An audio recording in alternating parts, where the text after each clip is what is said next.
নাহমাদুহু ওয়া নুসাল্লি আলা রাসূলিহিল কারীম আম্মা বা'দ। যে বিষয়টা নিয়ে আলোচনা করব বিষয়টার শিরোনাম হলো রাসূল করিম সাল্লাল্লাহু আলাইহি ওয়াসাল্লাম যাদের জন্য জান্নাতের জিম্মাদার তারা কারা কারা তা নিয়ে। সুনানে আবু দাউদের 4800 নম্বর হাদিস। আন আবি উমামা রাদিয়াল্লাহু আনহু قال قال رسول الله صلى الله عليه وسلم। আবু উমামা রাদিয়াল্লাহু আনহু থেকে বর্ণিত, তিনি বলেন রাসূল করিম সাল্লাল্লাহু আলাইহি ওয়াসাল্লাম বলেন, আনা জাঈমুন, আমি জিম্মাদার। রাসূল বলতেছেন আমি রাসূল জিম্মাদার। বিবাইতিন ফি রাবাতিল জান্নাহ, জান্নাতের কিনারার ঘরের। লিমান তারাকাল মিরাআ ওয়া ইন কানা মুহিক্কান, যেই ব্যক্তি ঝগড়া করা পরিত্যাগ করে যদিও সে হক হয়। অর্থাৎ একজন ব্যক্তি হক নির্দোষ এমন ব্যক্তির সাথে অন্য ব্যক্তি এসে ঝগড়া করতে চায়, ওই ব্যক্তি ঝগড়া লিপ্ত হয় না, হক হওয়ার পরেও ঝগড়া পরিত্যাগ করে। হক হওয়ার পরেও ঝগড়া পরিত্যাগ করার কারণে রাসূল করিম সাল্লাল্লাহু আলাইহি ওয়াসাল্লাম এমন ব্যক্তির জন্য জান্নাতের কিনারার করে জিম্মাদার হবেন। আজকে সমাজের মধ্যে তুচ্ছ বিষয় নিয়ে ঝগড়া জাটি হয়, তুচ্ছ বিষয় নিয়ে মারামারি হয়, হানাহানি হয়।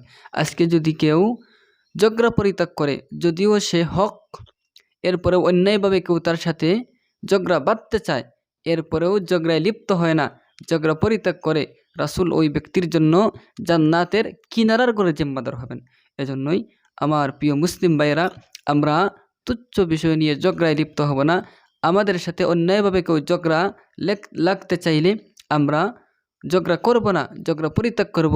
যদি আমরা ঝগড়া পরিত্যাগ করি, ইনশাআল্লাহ আমাদের জন্য রাসূল করিম সাল্লাল্লাহু আলাইহি ওয়াসাল্লাম জান্নাতের কিনারার গড়ের জিম্মাদার হবেন।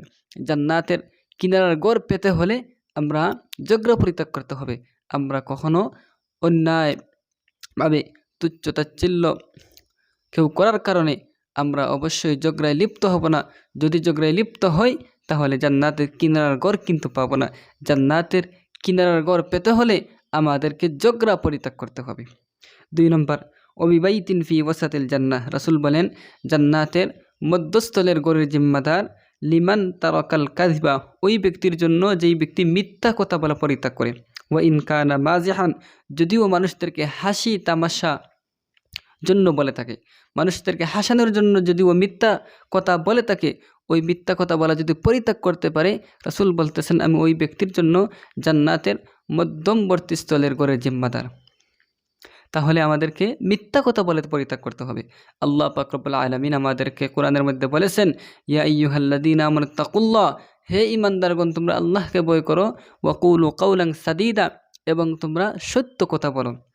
ইউসলিহ লাকুম আমালাকুম, এই 2 কাজ করতে পারলে, আল্লাহকে ভয় করতে পারলে এবং সত্য কথা বলতে পারলে, আল্লাহ বলতেছেন আল্লাহ তোমাদের আমলকে সংশোধন করে দিবেন। ওয়া ইয়াগফিরু লাকুম যুনুবাকুম, আল্লাহ তোমাদের জিন্দেগীর সমস্ত তামাম গুনাহগুলি মাফ করে দিবেন। এজন্য আমাদেরকে মিথ্যা কথা বলা পরিত্যাগ করতে হবে, সব সময় সত্য কথা বলতে হবে। যদি আমরা সত্য কথা বলতে পারি, আল্লাহ পাক রব্বুল আলামিন আমাদেরকে মাফ করে দিবেন। 3 নম্বর, ওয়াবিবাইতিন ফি আলাল জান্নাহ, রাসূল বলেন আমি জান্নাতের সর্বোচ্চ করে জিম্মাদার ওই ব্যক্তির জন্য লিমান হাসানা খুলুকাহু, যেই ব্যক্তির চরিত্র সুন্দর। আমাদের চরিত্রটাকে সুন্দর করতে হবে, আমরা উত্তম চরিত্রের অধিকারী হতে হবে। যদি আমরা আমাদের চরিত্র সুন্দর করতে পারি, যদি আমরা উত্তম চরিত্রের চরিত্রবান হয়ে যাই, তাহলে ইনশাআল্লাহ রাসূল আমাদের জন্য জান্নাতের সর্বোচ্চ করে জিম্মাদার হবেন। রাসূল করিম সাল্লাল্লাহু আলাইহি ওয়াসাল্লামের ব্যাপারে একবার আয়েশা রাদিয়াল্লাহু আনহাকে জিজ্ঞাসা করা হয়েছিল আল্লাহ রাসূলের চরিত্র কেমন ছিল। আয়েশা রাদিয়াল্লাহু আনহা বলেন, কানা খুলুকুহু আল কুরআনুল কারীম, রাসূলের চরিত্র হলো আল কুরআনুল কারীম।